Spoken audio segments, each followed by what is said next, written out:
मित्रों, प्रत्येक मनुष्य को अपने कर्मों का फल अवश्य ही भोगना पड़ता है और अपने जीवन में जो जैसे कर्म करता है उसे मृत्यु के बाद उन्हीं कर्मों के अनुसार जन्म मिलता है। किसी को कुत्ते का जन्म मिलता है तो किसी को भेड़ बकरी का जन्म मिलता है। हिंदू धार्मिक ग्रंथों के अनुसार इस धरती पर रहने वाले सभी मनुष्यों को मृत्यु के बाद उसके कर्मों के अनुसार अलग अलग योनि में जन्म मिलता है और उसे अपने पापों का फल भोगना पड़ता है। कुछ धार्मिक ग्रंथों में यह भी कहा गया है कि जो मनुष्य अपने जीवन में बहुत अधिक पाप करते हैं उन्हें एक ऐसी योनि में जन्म मिलता है जिसमें वे अपना दर्द किसी दूसरे से नहीं बता सकते हैं और न ही किसी के साथ अपना दुख बांट सकते हैं। मित्रों, आज के इस वीडियो में हम आपको बताएंगे कि वह कौन से कार्य हैं जो मनुष्यों को अपने जीवन में नहीं करने चाहिए, नहीं तो उसे कुत्ते का जन्म मिलता है और पूरा जीवन इधर उधर भटकना पड़ता है। और भगवान श्री कृष्ण ने इसके बारे में क्या बताया है कि मनुष्यों के वह कौन से पाप हैं जिनके कारण प्रत्येक मनुष्य को अगले जन्म में कुत्ते का जन्म मिलता है, जानेंगे एक कथा के माध्यम से। इसीलिए मित्रों, चैनल को सब्सक्राइब नहीं किया है तो चैनल को सब्सक्राइब करके वीडियो को लाइक कर दे। मित्रों, एक समय की बात है जब देवी राधा भगवान श्री कृष्ण जी से मिलने के लिए जाती हैं और भगवान श्री कृष्ण जी से कहती हैं, प्रभु आज जब मैं आपसे मिलने के लिए आ रही थी तो मैंने देखा कि एक कुत्ता भोजन की तलाश में इधर उधर भटक रहा था और वहीं पर एक मनुष्य भोजन कर रहा था। तभी वह कुत्ता उसके पास जाकर बैठ गया और कुत्ता सोच रहा था कि अभी यह मुझे भी रोटी खिलाएगा, किंतु उस मनुष्य ने अकेले ही भोजन कर लिया और उस कुत्ते को रोटी के एक टुकड़ा भी नहीं दिया। फिर कुत्ता भूखे पेट ही वहां से चला गया। और प्रभु, इसे देखकर मेरे मन में दो प्रश्न उठ रहे हैं और मैं चाहती हूँ कि आप मेरे दोनों प्रश्नों के उत्तर देकर मुझे संतुष्ट करें। तो भगवान श्री कृष्ण मुस्कुराते हुए बोले, हे देवी, तुम्हारे मन में जो भी प्रश्न है मुझे निश्चिंत होकर बताओ, मैं तुम्हारे प्रश्नों के उत्तर अवश्य ही दूंगा। तो देवी राधा बोली, प्रभु मेरा पहला प्रश्न यह है कि किस पाप के कारण मनुष्यों को कुत्ते का जन्म मिलता है और वह कौन से कार्य हैं जो मनुष्य को अपने जीवन में कभी नहीं करने चाहिए, नहीं तो उसे कुत्ते का जन्म मिलता है। और मेरा दूसरा प्रश्न यह है कि कुत्ते को रोटी खिलाने से हमें कौन सा पुण्य मिलता है। तो भगवान श्री कृष्ण बोले, हे देवी, मैं तुम्हें एक कथा सुनाता हूँ जिसे सुनकर तुम्हें तुम्हारे प्रश्नों का उत्तर मिल जाएगा, किंतु कथा को पूरा मन लगाकर सुनना। तो देवी राधा बोली, प्रभु आप कथा सुनाइए, मैं कथा को पूरा मन लगाकर सुनूंगी। तो कथा को सुनाते हुए भगवान श्री कृष्ण ने कहा, एक समय की बात है जब भगवान श्री राम सभा लगाकर अपनी सभा में बैठे हुए थे, तभी उन्हें एक कुत्ते की रोने की आवाज सुनाई देती है। तो वह सभा में मौजूद द्वारपाल से उस कुत्ते को वहां से भगाने के लिए कहते हैं। तो द्वारपाल कुत्ते के पास जाता है और उसे वहां से भगा देता है। और फिर अगले दिन जब भगवान श्री राम फिर से सभा में बैठे होते हैं तभी वह कुत्ता फिर से वहीं पर आकर बैठ जाता है। और जैसे ही भगवान श्री राम सभा में कुछ कहना प्रारंभ करते हैं फिर से वह कुत्ता जोर जोर से रोने लगता है और इस बार भी द्वारपाल कुत्ते के पास जाता है और उसे वहां से भगा देता है। फिर तीसरे दिन जब प्रभु श्री राम सभा में बैठे थे तो फिर से वह कुत्ता आया और उसी स्थान पर बैठकर जोर जोर से रोने लगा। तो भगवान श्री राम ने मन में सोचा, यह कुत्ता मेरे दरबार में रोज रोज आकर रोने क्यों लगता है, जबकि इसे तो कोई मारता भी नहीं है, फिर यह रोज मेरे ही दरबार में आकर क्यों रोता है। फिर इतना सोचकर भगवान श्री राम ने द्वारपाल से कहा, उस कुत्ते को मेरे दरबार में लेकर आओ। तो द्वारपाल उस कुत्ते के पास जाते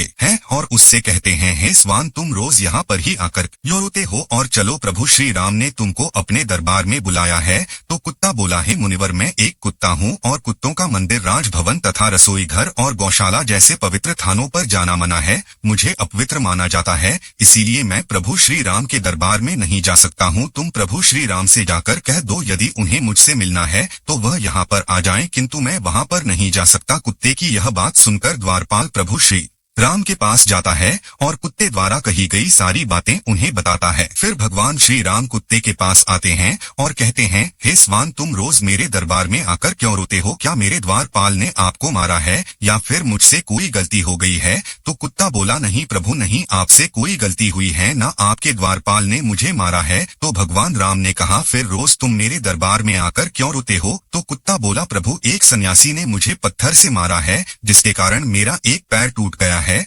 और अब मुझसे सही से चला भी नहीं जाता है और मुझे बहुत पीड़ा भी हो रही है, इसीलिए प्रभु मैं आपके दरबार में आकर रोता हूँ। प्रभु, मैंने सुना है कि आप सबका न्याय करते हैं, तो प्रभु मेरा भी न्याय कीजिए और उस सन्यासी को सजा दीजिए। तो उस कुत्ते की यह बात सुनकर प्रभु श्री राम बहुत अधिक दुखी हुए और अपने सैनिकों से कहा, उस सन्यासी को मेरे दरबार में लेकर आओ, मैं उसे अवश्य ही सजा दूंगा। फिर सैनिक जाते हैं, उस सन्यासी को प्रभु श्री राम के दरबार में लेकर आते हैं। फिर प्रभु श्री राम उस सन्यासी से कहते हैं, क्या यह जो कुत्ता बोल रहा है सत्य है? तुमने इस कुत्ते को पत्थर से मारा है जिससे इसके पैर में बहुत अधिक चोट आई है और अब इस कुत्ते को बहुत अधिक पीड़ा हो रही है और यह ठीक से चल भी नहीं पा रहा है। इसने क्या अपराध कर दिया था जो तुमने इसे इतनी बड़ी सजा दी है कि इसका पैर ही तोड़ दिया है? तो वह सन्यासी बोला, प्रभु मैं अपनी झोली लेकर भिक्षा मांगने के लिए रास्ते से जब जा रहा था तभी यह कुत्ता मेरे पास आया और अपनी पूंछ हिलाने लगा और जब मैंने इसे खाने के लिए कुछ नहीं दिया तो इसने मेरी भिक्षा का अन्न छू लिया था, जिसके कारण मैंने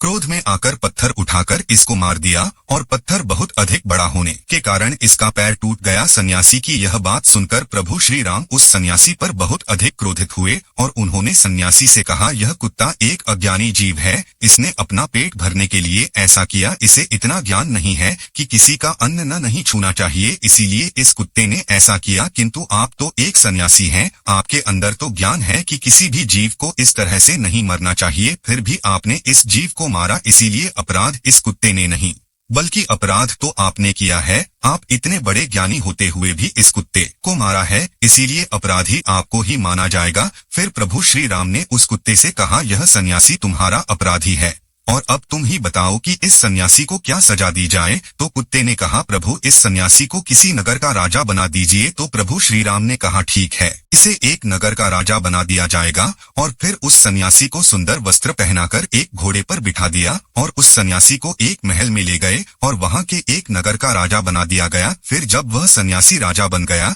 तो बहुत अधिक खुश था और मन में सोचने लगा, वह कुत्ता सच में बिल्कुल पागल ही था, मैंने उसका पैर तोड़ दिया था और उसने मुझे सजा देने के बजाय मुझे इस नगर का राजा बना दिया। फिर यह बात किसी की समझ में नहीं आ रही थी कि उस कुत्ते ने सन्यासी को सजा देने के बजाय उसे नगर का राजा क्यों बना दिया। तो कुछ लोग इसी प्रश्न का उत्तर जानने के लिए प्रभु श्री राम के पास गए और प्रभु श्री राम से पूछने लगे, प्रभु इस कुत्ते ने इस सन्यासी को सजा देने के बजाय महल का राजा क्यों बना दिया, जबकि उस सन्यासी ने तो कुत्ते का पैर तोड़ दिया था, तो इस कुत्ते को तो उस सन्यासी को सजा देनी थी। लोगों की यह बात सुनकर प्रभु श्री राम ने कहा, इस प्रश्न का उत्तर तो आप लोगों को वह कुत्ता ही दे सकता है कि आखिर उसने ऐसा क्यों किया। तब सभी लोग उस कुत्ते के पास गए और उस कुत्ते से पूछा, आपने ने उस सन्यासी के साथ ऐसा क्यों किया है? उसे सजा देने के बजाय उसे एक नगर का राजा बना दिया, जबकि उसने तो तुम्हारा एक पैर तोड़ा था। तो कुत्ता मुस्कुराते हुए बोला, तुम जानना चाहते हो कि मैंने उस सन्यासी को सजा देने के बजाय उसे एक नगर का राजा क्यों बना दिया? तो सुनो, मैं भी पिछले जन्म में एक नगर का राजा था और मैं गरीबों पर खूब अत्याचार करता था। मेरे नगर में जितने भी लोग थे सभी बहुत अधिक गरीब थे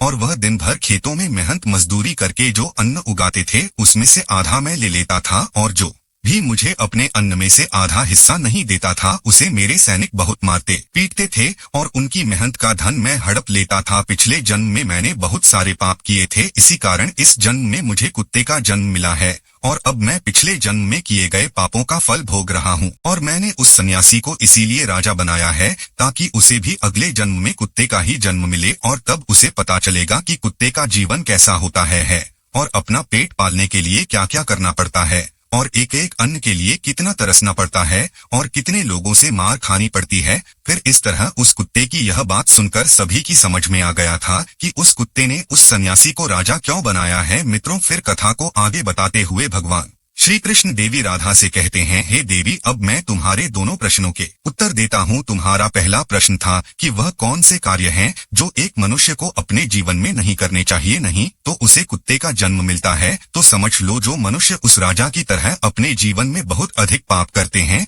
उन्हें कुत्ते का जन्म मिलता है। और तुम्हारा दूसरा प्रश्न था कि कुत्ते को रोटी खिलाने से हमें कौन सा पुण्य मिलता है। तो समझ लो, जो मनुष्य कुत्ते को भोजन कराता है उसे अपने जीवन में किए गए पापों से मुक्ति मिलती है तथा उसके जीवन में अनजाने में किए गए पाप नष्ट हो जाते हैं। इसीलिए प्रत्येक मनुष्य को कुत्ते तथा भिखारी को रोटी खिलानी चाहिए। फिर देवी राधा कहती हैं, प्रभु, पृथ्वी लोक पर कुछ मनुष्य ऐसे भी हैं जो द्वार पर आए कुत्ते को मारकर भगा देते हैं और कभी भी कुत्ते तथा गाय को रोटी नहीं खिलाते हैं, परंतु वह लोग पूजा पाठ बहुत अधिक करते हैं। तो क्या प्रभु ऐसे लोगों की पूजा ईश्वर स्वीकार करते हैं? तो भगवान श्री कृष्ण मुस्कुराते हुए बोले, यह वही लोग हैं जो गंगा जी में पाप धुलने के लिए जाते हैं और वहां से आते ही फिर से पाप करना शुरू कर देते हैं तो देवी राधा कहती हैं, प्रभु क्या गंगा जी में स्नान करने से पाप नहीं धुलती हैं? तो भगवान श्री कृष्ण बोले, गंगा जी में वही पाप धुल हैं जो अनजाने में हो जाते हैं। जानबूझकर किए गए पाप गंगा जी में नहीं धुल हैं, और गंगा जी में स्नान करने से वही मनुष्य पवित्र होता है